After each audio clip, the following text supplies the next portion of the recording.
Behold the cutting edge of the Stone Age.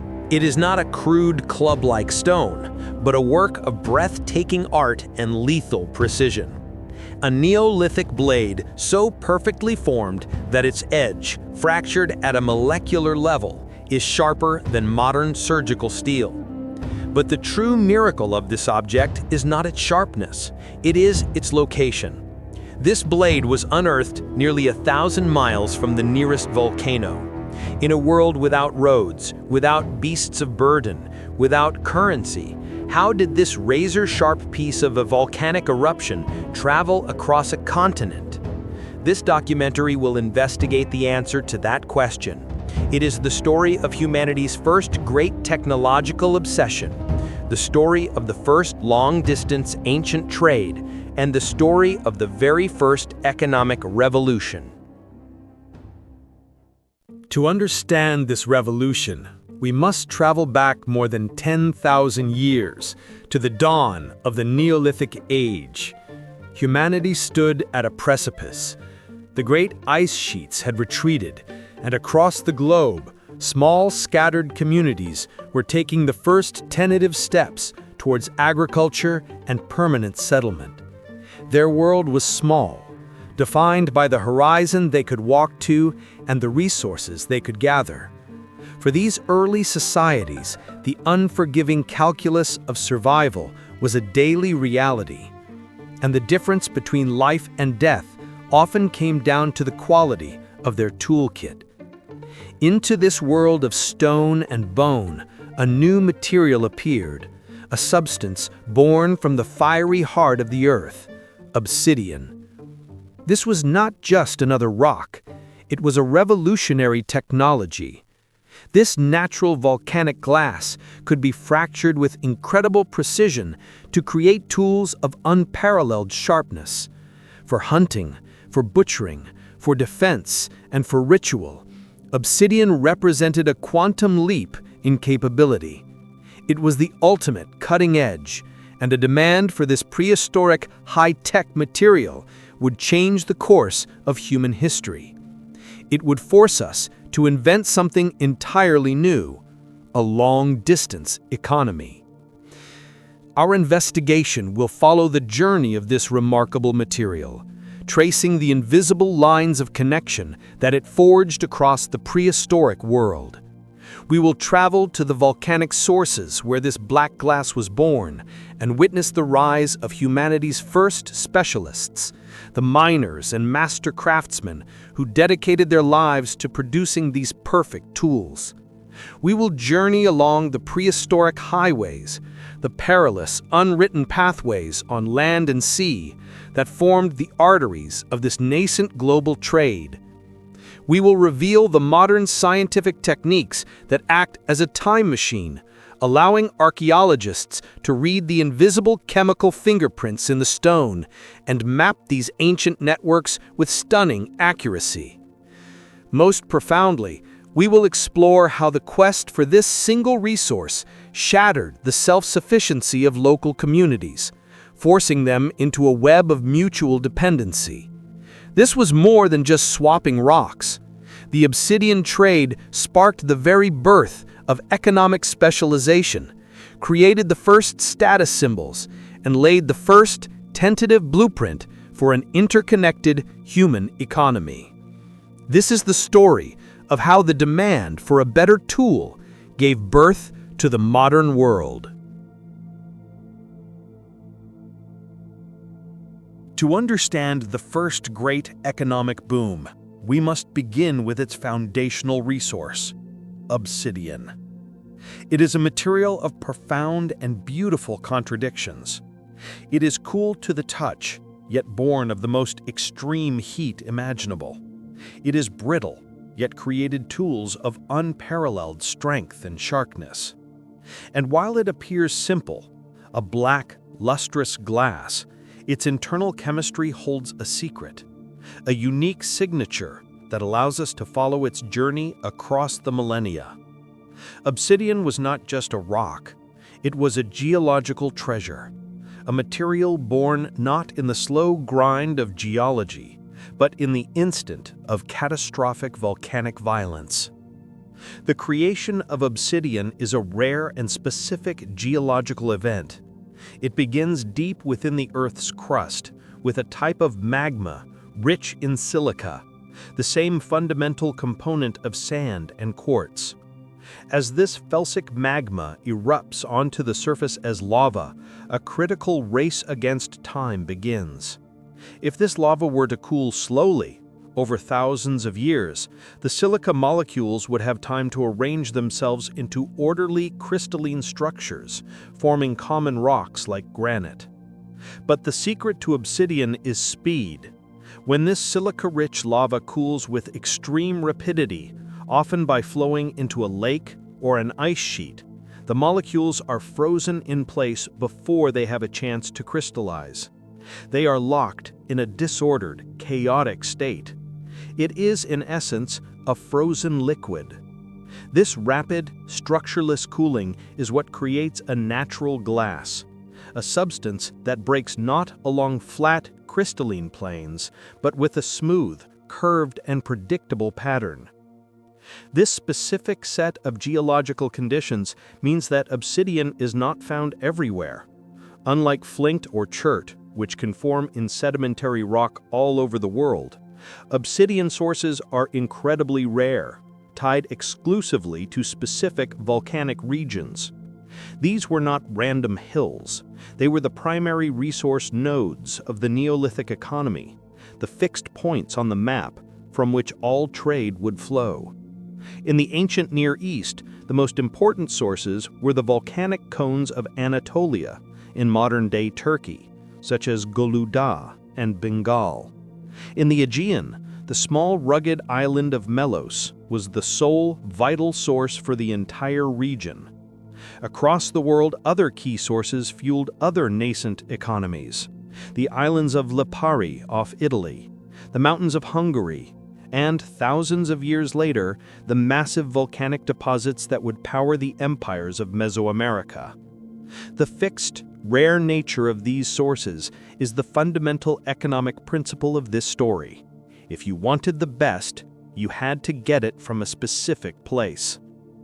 But how can we possibly know that a tiny arrowhead found in a village in southern Jordan came from a specific volcano in central Turkey, a journey of over 500 miles?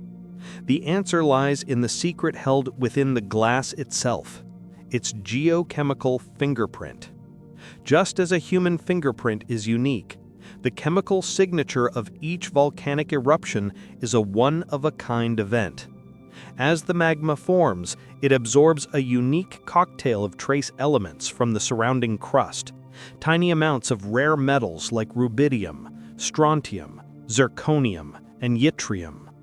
The exact proportion and concentration of these elements create a chemical signature that is unique to that specific volcano, and often to that specific lava flow. This scientific breakthrough is the key that unlocks our entire story. Using modern techniques like X-ray fluorescence analysis, or XRF, archaeologists can measure the exact concentration of these trace elements in any given artifact. They have built a global library of the geochemical fingerprints of every known obsidian source. Now, when an archaeologist unearths a tiny obsidian flake in a prehistoric hut, they can place it in a machine, read its unique chemical recipe, and match it with absolute certainty to its parent volcano. This is not speculation. It is a definitive, scientific link between artifact and origin. It is this technology that allows us to see the invisible, to draw the ghostly lines of the first great ancient trade routes across the silent landscape of prehistory, and to prove, beyond a doubt, the existence of the world's first interconnected economy. The demand that launched 1,000 prehistoric journeys was not born of aesthetics or luxury alone. It was driven by a fundamental technological necessity. In a world carved from stone, not all stone is equal. The men and women of the Neolithic age were practical, discerning engineers. They understood on an intimate, tactile level that the quality of their tools directly determined the quality of their lives, and obsidian was, without question, the single finest raw material available to them. It was not just a sharper rock, it represented a complete paradigm shift in what a tool could be. To a Neolithic hunter, the difference between a flint arrowhead and an obsidian one was the difference between a glancing wound and a clean kill. It was the difference between life and death. But what made it so special? The secret lies in its glassy, non-crystalline structure. The same rapid cooling that prevents crystals from forming also imbues obsidian with a remarkable property known to geologists as a conchoidal fracture. This is the key to its entire technological potential. When a crystalline rock like flint or quartz is struck, it breaks along its inherent crystal planes, making the fracture strong but also somewhat unpredictable. Obsidian, having no crystal structure, breaks differently. When struck with precision by a master toolmaker or napper, the force propagates through the material not in a jagged line, but in a smooth, curving, cone-shaped wave, exactly like a ripple spreading in a pond. This property is the secret to its perfection. It makes obsidian absolutely predictable. A master napper could control the fracture with breathtaking precision, peeling off long, thin, perfectly shaped blades with an almost magical ease. The result of this controlled fracture was an edge of almost unbelievable sharpness. Because it lacks a crystal structure, obsidian can be fractured down to a point that is, in essence, a single molecule thick. A well-made obsidian blade has a cutting edge that is orders of magnitude sharper than even the finest high-carbon steel razor. Modern laboratory tests using electron microscopes have confirmed this Stone Age truth. An obsidian edge can be up to 500 times sharper than a modern surgeon's steel scalpel. This is not hyperbole, it is a statement of physical fact. It is the sharpest cutting surface that can be created through simple mechanical means. The Neolithic peoples may not have understood the molecular science, but they understood the result. They had discovered a prehistoric scalpel, a material that could slice through hide, flesh, and sinew with an efficiency that must have seemed miraculous. This unparalleled sharpness translated directly into a massive leap in capability across every aspect of Neolithic life. In hunting, obsidian arrowheads and spear points were devastatingly effective. Their razor-sharp edges and needle-like points caused massive hemorrhaging and could penetrate deeper into an animal, ensuring a quicker, more reliable kill. This meant more food, less risk from wounded prey, and a more stable economy of subsistence. For butchering, obsidian blades were a revelation. They could skin an animal with surgical precision, minimizing damage to the valuable hide, and slice through meat and sinew with little effort, making the processing of a large kill faster and more efficient. This was a revolution in the household economy. This superior technology also had a darker application: warfare. An obsidian dagger or a spear tipped with a long leaf-shaped obsidian point was a terrifyingly effective weapon against human enemies. As societies grew and competed for resources, access to this superior military technology could provide a decisive, life-saving advantage. Beyond the brutal necessities of survival, its sharpness allowed for a new level of artistry and ritual. Delicate, precise tools could be made for carving wood, bone, and even for ritual scarification or surgery. The demand for obsidian, therefore, was not a simple preference. It was a non-negotiable requirement for any group that wanted to hunt more effectively, work more efficiently, fight more lethally, and create more beautifully than its neighbors. This powerful, universal demand was the fuel that would ignite the engine of ancient trade. The existence of a geographically fixed, technologically superior, and highly desirable resource creates an inevitable economic gravity. For millennia, the basic unit of human society had been the self-sufficient generalist. Every individual, every family, had to be a jack of all trades, capable of hunting, gathering, building shelters, and making their own simple tools. But the intense demand for obsidian shattered this ancient model. At the great volcanic sources, a new kind of human society began to emerge, and with it, a revolutionary concept: economic specialization. For the first time, individuals could dedicate their entire lives to a single craft, confident that the value of their specialized skill would allow them to trade for all their other needs. These were humanity's first full-time artisans and industrialists. The first of these new specialists were the miners. The archaeological evidence at major source sites like Dolu Dağ in Anatolia is staggering, painting a picture not of casual surface collection, but of organized, large-scale quarrying operations. We see vast fields of obsidian debris, landscapes literally reshaped by the industrial waste of a prehistoric industry. Archaeologists have unearthed extraction pits and trenches dug deep into the volcanic slopes to reach the highest quality unweathered glass. They have found the heavy, brutish tools of this labor: large, water-worn basalt stones used as massive hammers or mauls to break off huge chunks of the precious material. This was difficult, dangerous, and backbreaking work, requiring immense physical effort and a high degree of organization. It suggests a community effort, a group of people who spent their days not hunting or farming, but working the obsidian flows.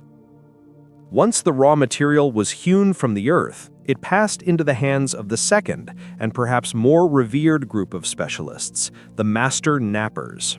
Flint knapping is a skill. Obsidian knapping is a high art.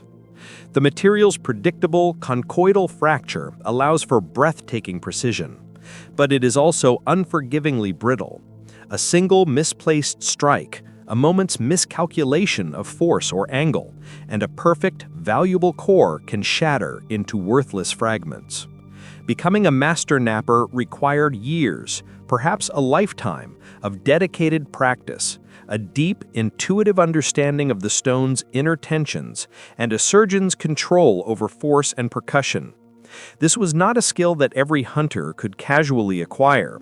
It was the domain of a dedicated, full-time craftsman. The evidence for these artisan workshops is undeniable. Near the great quarries, archaeologists find distinct areas littered with millions of tiny waste flakes, the debitage of the tool-making process. They find piles of failed attempts, blades that broke mid-production, and most importantly, caches of finished products. These were not just simple arrowheads. The master knappers produced beautiful, standardized cores, carefully prepared blocks of obsidian from which many blades could be struck later. They also produced exquisite, long, leaf-shaped blades and daggers, objects of such perfection and fragility that they were clearly intended not for rough daily use, but as high-value items for long-distance trade. These workshops were the factories of the Neolithic economy, and the men who worked them were the first true professional artisans. The existence of these full-time miners and knappers implies the most radical social and economic shift of all. A man who spends his entire day quarrying stone or flaking blades is not growing his own grain or hunting his own gazelle. So how did he eat? The only possible answer is that the surrounding communities of farmers and hunters were now producing a surplus of food. They grew more grain and hunted more game than they needed for their own subsistence, and they used the surplus to trade with the specialists. In exchange for a steady supply of meat, hides, and grain, the specialists provided a steady supply of their unparalleled high-tech tools. This was a revolutionary break from the past. It was the end of absolute self-sufficiency and the beginning of an interconnected, specialized economy. It was the birth of a new social contract, a web of mutual dependency where one community's agricultural surplus supported another's industrial skill.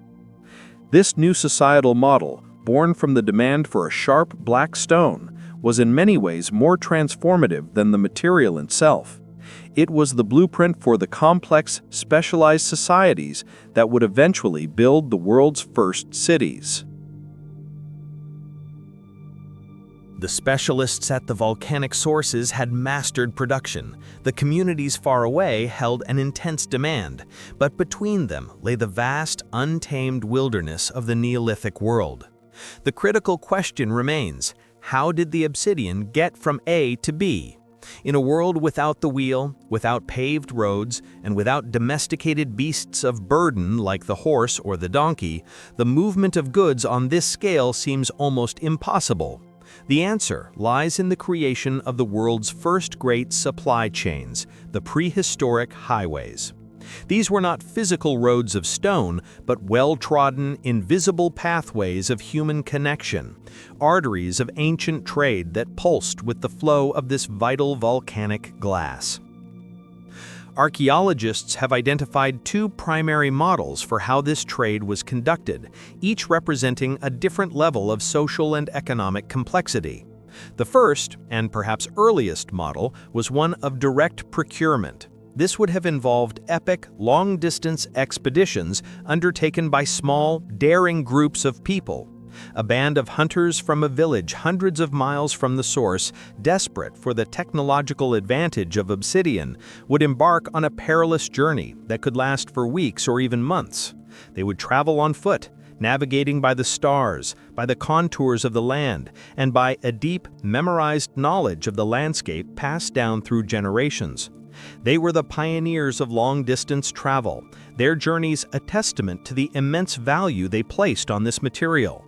After reaching the source, they would quarry their own obsidian, or, more likely, trade for it with the local specialists, and then begin the arduous trek home, carrying the heavy, precious stone on their backs. For communities located near the coast or on islands, a different kind of highway opened up, the sea.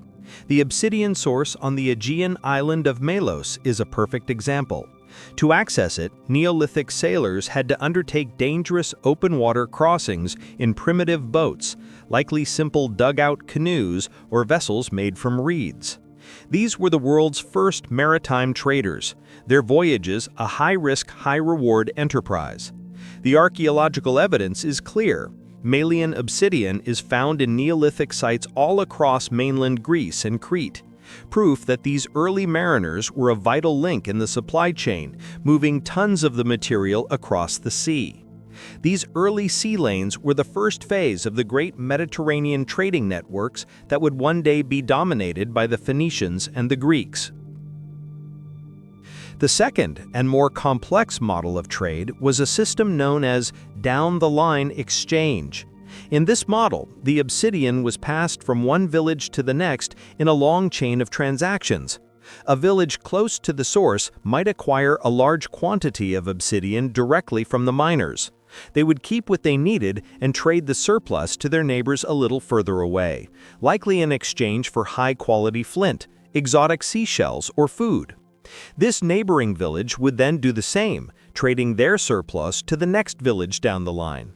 With each step in the chain, the obsidian moved further from its source, and with each transaction, its value would have increased. A simple tool that was common and cheap at the source could become an object of immense prestige and value by the time it reached the end of the line hundreds of miles away. This down-the-line model reveals a world that was far more interconnected than previously imagined. It suggests a network of established social and economic relationships between different communities, a prehistoric economy built on the principles of reciprocity and exchange. The pathways of this trade were likely the same footpaths used for seasonal migrations, hunting expeditions, and social gatherings. Over centuries, these paths became the invisible infrastructure of a continental network, the first prehistoric highways. The movement of obsidian was likely tied to the movement of people, passed along at seasonal festivals or ceremonial gatherings where different tribes would meet to exchange goods, stories, and partners.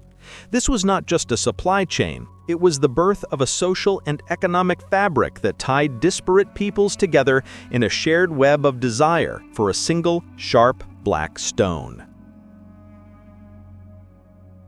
The story of these prehistoric highways and complex trading networks is a grand and compelling narrative. But how can we be certain it is true?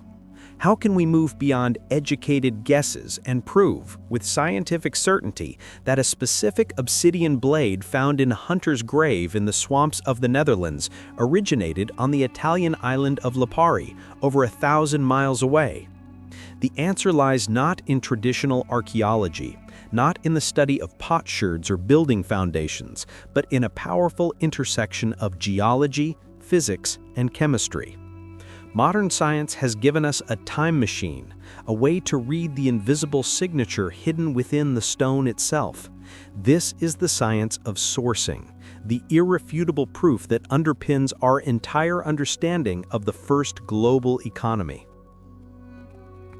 As we established, every volcanic source of obsidian is geochemically unique. The specific cocktail of trace elements absorbed by the cooling lava, elements like zirconium, strontium, rubidium, and barium, creates a permanent, unalterable fingerprint. An obsidian flow in Anatolia will have a completely different ratio of these elements than one from the island of Melos or the mountains of Hungary. For decades, geologists and archaeologists have been painstakingly traveling the globe, collecting samples from every known prehistoric obsidian source. They have analyzed these source samples to create a comprehensive global database, a library of the unique chemical fingerprints of the world's volcanoes. With this library in hand, the real detective work can begin. The primary tool for this investigation is a technique known as X-ray fluorescence, or XRF. It is a powerful and, crucially, non-destructive method of analysis. An archaeologist can take a priceless 10,000-year-old obsidian artifact, place it in the XRF spectrometer, and get a precise reading of its chemical composition without leaving so much as a scratch. The machine bombards the artifact with high-energy X-rays.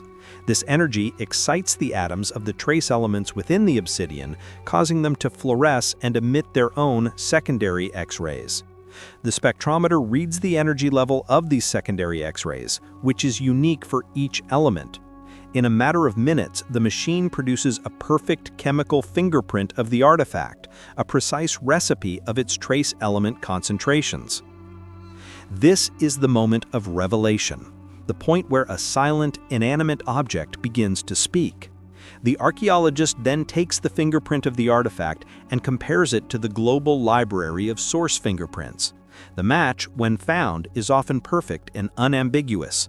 Suddenly, a simple arrowhead is no longer just a tool, it is a data point in a vast network of ancient trade. We now know, with the certainty that approaches mathematical proof, exactly where its journey began. When you repeat this process for thousands of artifacts from hundreds of archaeological sites, a stunning picture begins to emerge.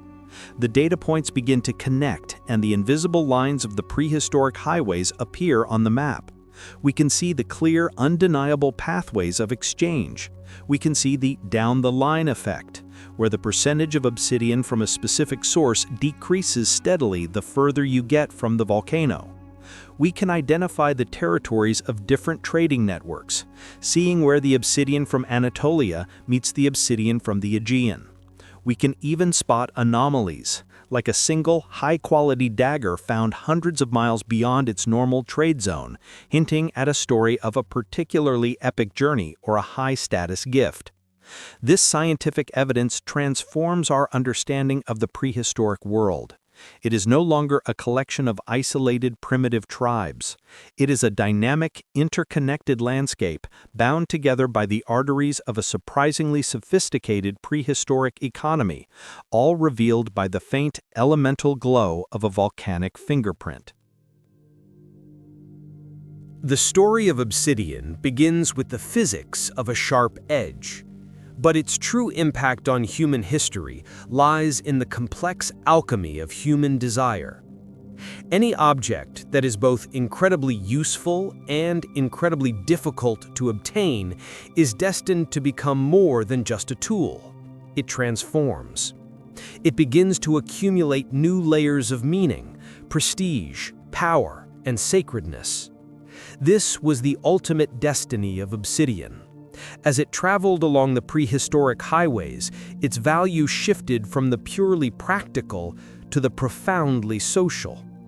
It became the world's first luxury good, a form of social currency used to define status, forge alliances, and create the very concept of wealth.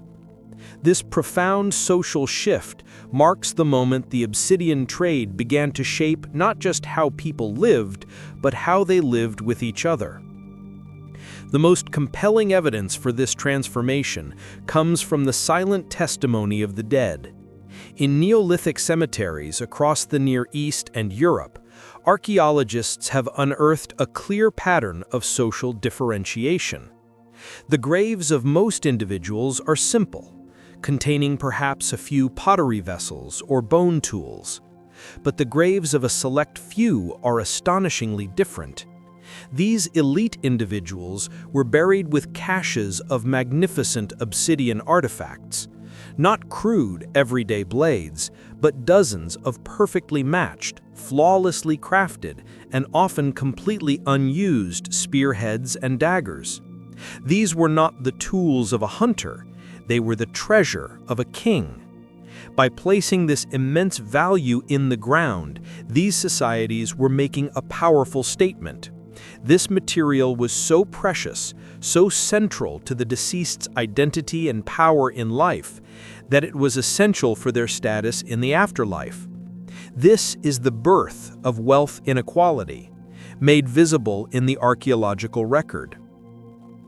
Perhaps the most stunning example of obsidian as a non-utilitarian luxury good is the creation of the prehistoric mirror. By painstakingly grinding and polishing a flat piece of the volcanic glass for hundreds of hours, Neolithic craftsmen could create a surface with a dark, smoky, and highly reflective sheen. In a world without polished metal or modern glass, an obsidian mirror was an object of pure magic. It was one of the only ways a human being could see their own face clearly. The possession of such an object would have conferred immense prestige. It was a tool not for survival, but for self-awareness, for ritual, and for demonstrating a level of wealth so great that one could afford to dedicate a priceless piece of high-tech material to the luxury of seeing oneself. These mirrors, found only in the richest of settlements and the most elite of burials, were the ultimate symbols of power in the Neolithic economy. The economic principle at play was simple. The further the obsidian traveled from its source, the more prestigious it became. The immense labor, risk, and social connections required to move a fragile blade 1,000 miles on foot became embedded in the object's social value. A dagger that was a common, functional tool at a village near the volcano became an almost mythical artifact at the end of the trade line. To own it was to own a piece of the outside world, a tangible symbol of your community's reach and your personal power. It was a public declaration that you were a person of influence, someone with the connections to command the arteries of this vast and mysterious ancient trade. This calculus of prestige became a powerful engine for creating social hierarchies.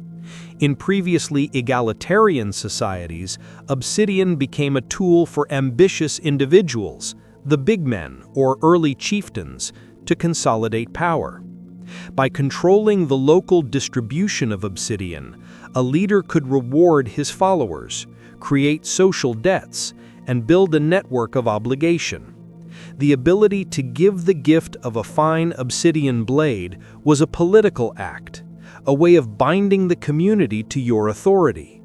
This control over a key resource and its strategic distribution was the very beginning of a political economy. The smooth black glass, once sought only for its sharp edge, was now being used to carve up society itself, creating the first divisions between the haves and the have-nots, and laying the foundations for the stratified, complex societies of the future. To see the transformative power of the obsidian trade in action, we need only journey to the Konya Plain of southern Anatolia. Here, rising from the flat, fertile landscape, is a mound, or Hoyuk, that contains the remains of one of the most extraordinary settlements in human prehistory, Chatal Hoyuk. Flourishing over 9,000 years ago, this was not a simple village. It was a sprawling, densely packed proto-city, a human beehive housing up to 8,000 people. Its architecture was unique, a continuous block of mud brick houses with no streets or alleyways, accessed by ladders through openings in the rooftops. This massive, bustling community represents a new stage in social complexity, and the key to its economic life, the resource that powered its growth and defined its status, was obsidian. The very existence of Chatal Hoyuk as an obsidian hub presents a geographical puzzle. The settlement is located over 120 miles from the nearest major obsidian source in Cappadocia, a difficult journey across mountainous terrain. Yet from the moment of its excavation, archaeologists were stunned by the sheer quantity of obsidian found within its walls. It was not a rare, occasional import, it was ubiquitous. Almost every house contained obsidian tools, and the waste flakes from tool production littered the floors of ancient workshops. For decades, the connection was assumed, but now, thanks to the definitive proof of geochemical fingerprinting, we know for certain. The vast majority of the obsidian at Chatal Hoyuk came directly from the volcanic flows of Gulu Da, a clear, undeniable link in a major prehistoric supply chain. Chatal Hoyuk was a city built on ancient trade. The material was woven into the fabric of their daily economy. The thousands of simple blades and scrapers found in domestic areas show that obsidian was the primary utility for a host of household tasks, from butchering animals and processing hides to carving wood and bone. The efficiency of these superior tools would have given the inhabitants a significant advantage in their daily struggle for subsistence, making life easier and more productive. The sheer volume of material suggests that the inhabitants were not just receiving finished tools, they were importing the raw material itself, likely in the form of prepared cores, and working it within the city. This points to a second, crucial layer of economic specialization. The specialists were not just at the volcanic source anymore. Within the crowded confines of Chatal Hoyuk itself, a new class of artisan had emerged, the urban napper. Archaeological analysis has identified specific houses and open areas within the city that were dedicated workshops, evidenced by dense concentrations of obsidian debitage far exceeding normal household waste. These craftsmen would have acquired the raw cores from the long-distance traders and then transformed them into the finished blades, arrowheads, and scrapers needed by the thousands of inhabitants of the city. This represents a sophisticated two-step supply chain: raw material extraction at the source and value-added manufacturing at the urban center. But the citizens of Chatal Hoyuk did not just value obsidian for its practical edge. They revered it as a substance of beauty, power, and ritual significance. It is here that we find some of the most breathtaking examples of obsidian as a luxury good. The craftsmen of Chatal Hoyuk produced objects of sublime artistry. Magnificent long serrated daggers with intricately carved bone handles, likely used for ceremony, not combat.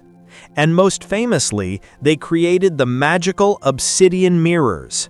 Found in the graves of what appeared to be high-status individuals, these mirrors were objects of immense social and ritual power.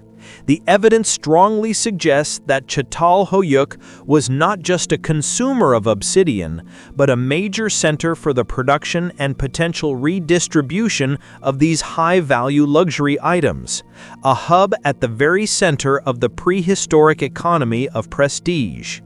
Chatal Hoyuk therefore stands as the perfect case study of our thesis. It was a society that could not have existed in its complex form without the obsidian trade. Its inhabitants relied on a constant influx of this imported material for their tools, their weapons, and their most sacred luxury goods. Its internal economy was complex enough to support its own class of specialized artisans. Its social structure, with its elite burials rich in obsidian, was clearly shaped by the wealth and status that this trade generated. It was a city situated at a critical node on a prehistoric highway, a thriving, bustling testament to the power of a single black stone to create a new and more complex world. The vast, interconnected network of the Anatolian obsidian trade was a masterpiece of the Neolithic economy. But it was not unique. The story of humanity's quest for this volcanic glass is a remarkable example of convergent evolution, a testament to the fact that when faced with similar challenges and similar opportunities, human societies across the globe independently discovered the same solutions. From the jungles of Central America to the islands of the vast Pacific, the demand for a sharper edge sparked parallel economic revolutions. The creation of prehistoric highways and specialized economies was not a localized phenomenon. It was a fundamental and universal step in our species' journey towards social and technological complexity. Thousands of years after the rise of Chatal Hoyuk, a new set of civilizations began to emerge in Mesoamerica. Here, in the volcanic heartland of modern-day Mexico and Guatemala, the Maya and later the Aztecs built their magnificent pyramids and sprawling cities. And just as in the Old World, their military and economic power was inextricably linked to their control over massive deposits of obsidian. For these civilizations, obsidian was not just a material for sharp tools. It was the bedrock of their entire military and ritual life. The Aztec war machine, in particular, was terrifyingly effective due to its signature weapon, the macuot. This was not a sword of metal, but a heavy wooden club, its edges studded with razor-sharp, prismatic obsidian blades. It was a weapon designed to slash and maim, capable of inflicting horrific wounds, and it was the direct product of their mastery of a vast obsidian ancient trade network. The science of geochemical fingerprinting has been just as revolutionary in Mesoamerica as in the Near East. Archaeologists have been able to map the sprawling supply chains with incredible precision. We can now trace the blades from a single Aztec temple back to their specific volcanic sources, such as the great quarries at Pachuca or Otumba. These maps reveal a complex, state-controlled economy. The Aztec Empire systematically conquered and controlled the major obsidian sources, transforming them into state-run industries. Tribute in the form of obsidian cores and finished blades flowed from the provinces to the imperial capital of Tenochtitlan. This obsidian was then used to equip their armies, to serve as the sacrificial knives for their priests, and to be worked by elite artisans into objects of stunning beauty. The control of the obsidian trade was not a peripheral business, it was a central pillar of Aztec imperial power. Half a world away, another, even more remarkable story of obsidian trade was unfolding across the vast expanse of the Pacific Ocean. Around 3,000 years ago, a seafaring people known as the Lapita culture began one of the greatest migrations in human history. In their magnificent outrigger canoes, they sailed out from the islands near New Guinea and spread across thousands of miles of open ocean, colonizing the remote archipelagos of the Solomon Islands, Vanuatu, Fiji, and Tonga. And as they traveled, they carried with them the tools and the traditions of their homeland. Critically, they also carried small, precious caches of obsidian. For the Lapita people, the obsidian sources were incredibly scarce, limited to just a few remote islands in their entire sphere of influence, most notably Talasay in New Britain. Yet archaeological sourcing has proven that tiny flakes of Talasay obsidian were transported across open ocean voyages that spanned over 2,000 miles. This is arguably the longest distance transportation of a commodity anywhere in the prehistoric world.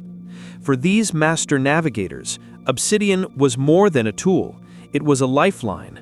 It was a connection to their ancestral homeland, a symbol of their shared culture, and a vital piece of technology that allowed them to survive and thrive as they established new communities on pristine, uninhabited islands. The obsidian flakes found in the archaeological sites of the Lapita people are the tangible proof of the world's first great maritime supply chain, a prehistoric economy that spanned an ocean. From the mountains of Anatolia to the jungles of the Yucatan and the volcanic islands of the Pacific, the story repeats itself. The presence of a rare, high-value, and technologically superior resource acts as a powerful catalyst. It forces societies to innovate, to travel, and to connect.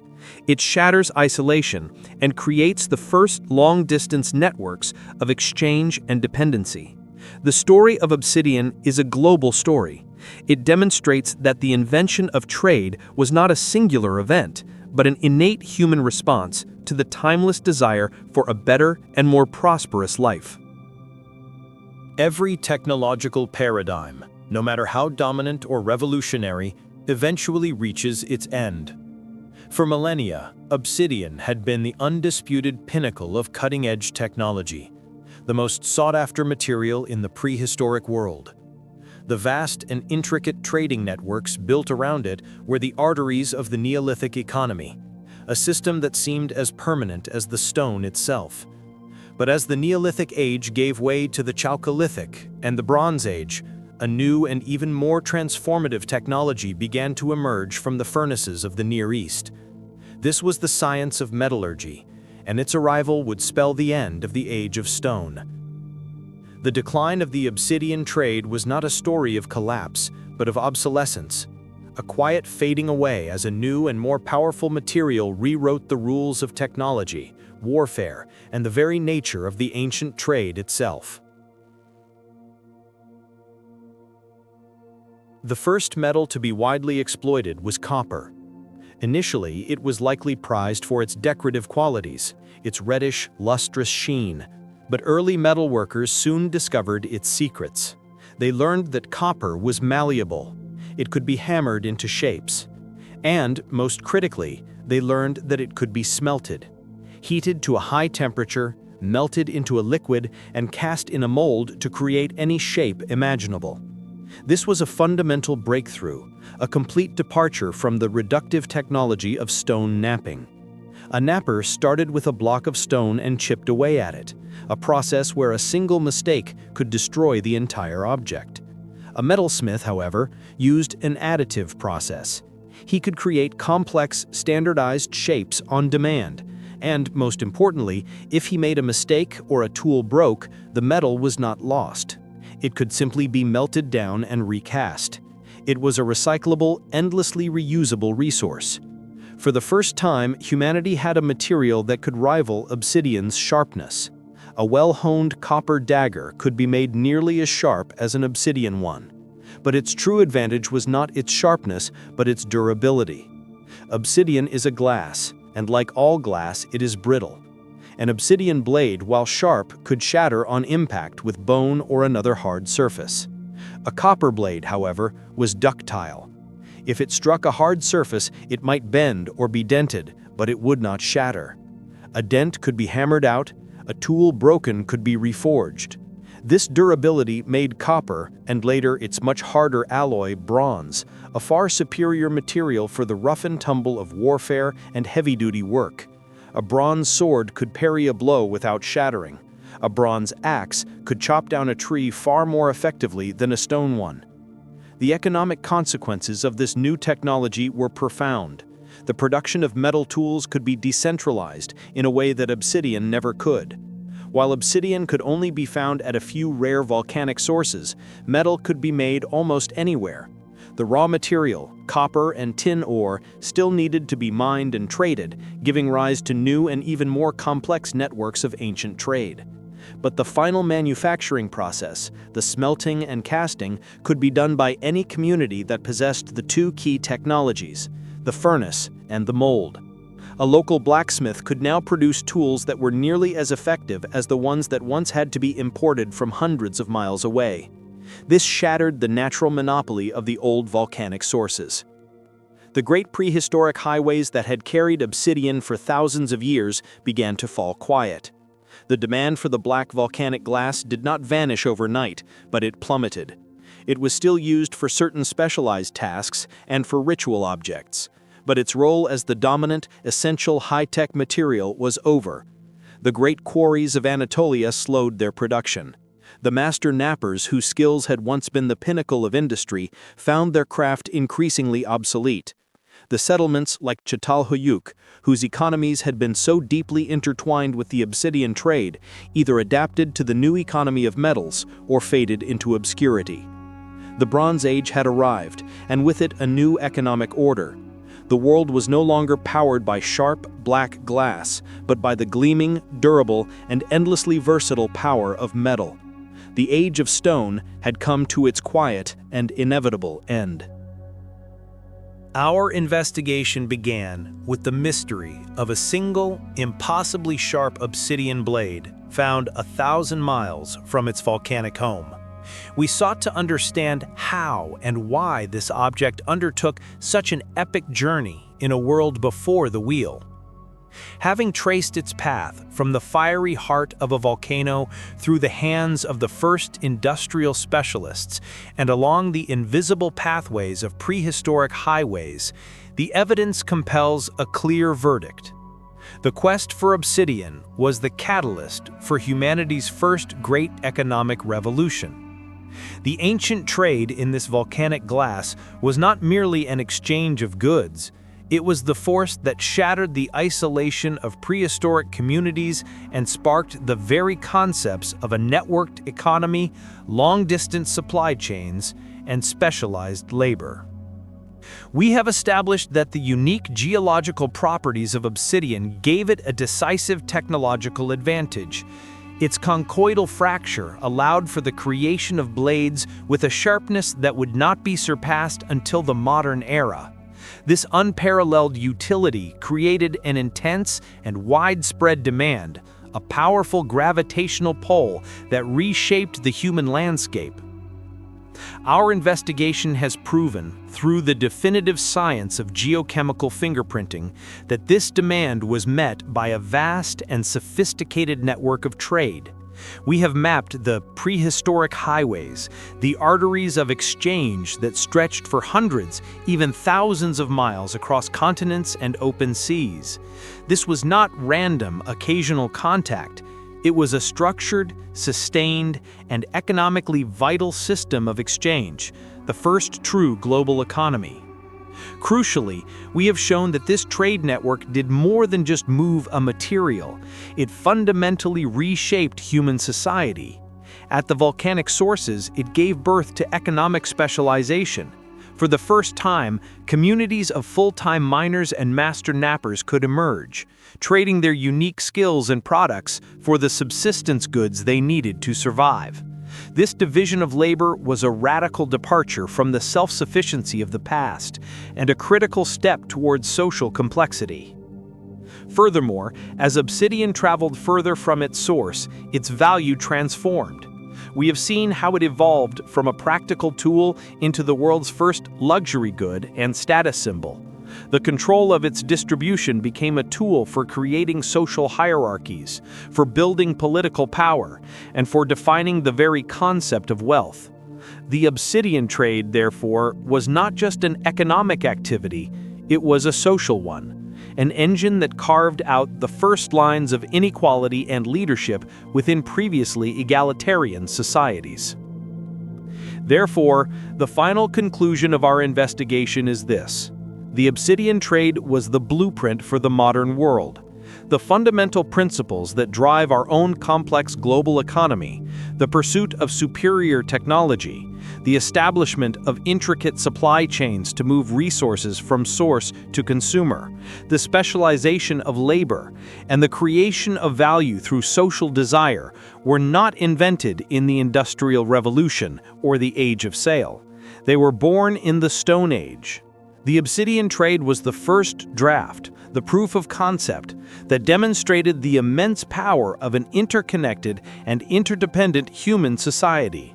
The journey of this sharp, black glass was humanity's first great step away from local isolation and towards a truly global existence.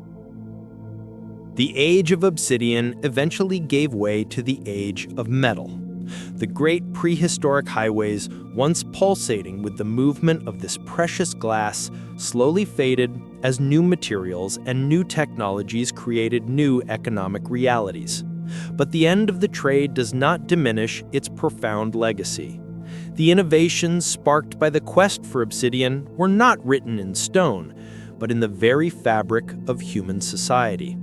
The physical highways may have vanished, but the patterns of behavior they created, the instinct for connection, the drive for specialization, and the logic of a networked world have echoed through all of subsequent human history. The story of obsidian reveals one of the most fundamental truths about our species. We are and have always been driven by the relentless pursuit of a better tool. This pursuit is what shattered the isolation of the prehistoric world. The demand for a sharper edge was a force powerful enough to compel humans to cross mountains, to brave open seas, and to forge relationships with distant, unknown peoples. It proves that globalization is not a modern phenomenon. It is an ancient instinct, an impulse for connection and exchange that is hardwired into our collective DNA. The obsidian trade was the first great expression of this impulse, the moment humanity chose interdependence over isolation. This web of interdependence was the essential blueprint for civilization itself. The great cities of Mesopotamia and Egypt could not have arisen from a world of self-sufficient generalists. They required a pre-existing social and economic software, a system where farmers could produce surplus food to feed specialist craftsmen, where raw materials could be moved from distant sources to urban centers, and where different communities understood the principles of exchange and reciprocity. The obsidian trade was the grand beta test for this new operating system. It created the social scaffolding and the economic logic upon which the first true civilizations would later be built. The principles learned on the prehistoric highways of supply chains, specialized labor, and long-distance markets were the very principles that would one day build the pyramids. Today, we live in a world defined by networks of almost unimaginable speed and complexity. We look at the global supply chains that deliver our smartphones, the undersea cables that carry our data, and the flight paths that connect our continents, and we see them as triumphs of modernity. But they are all just the newest, fastest, and most intricate expressions of a desire that was born in the Stone Age. The echoes of those prehistoric highways can still be heard in the hum of our interconnected world. The journey of humanity from small, isolated bands to a globally integrated civilization began with a single audacious idea: that the sharpest edge, the best technology, was worth walking 1,000 miles for. It was a revolution sparked by the unique properties of a sharp, black volcanic glass, a timeless testament to humanity's oldest and most powerful economic impulse.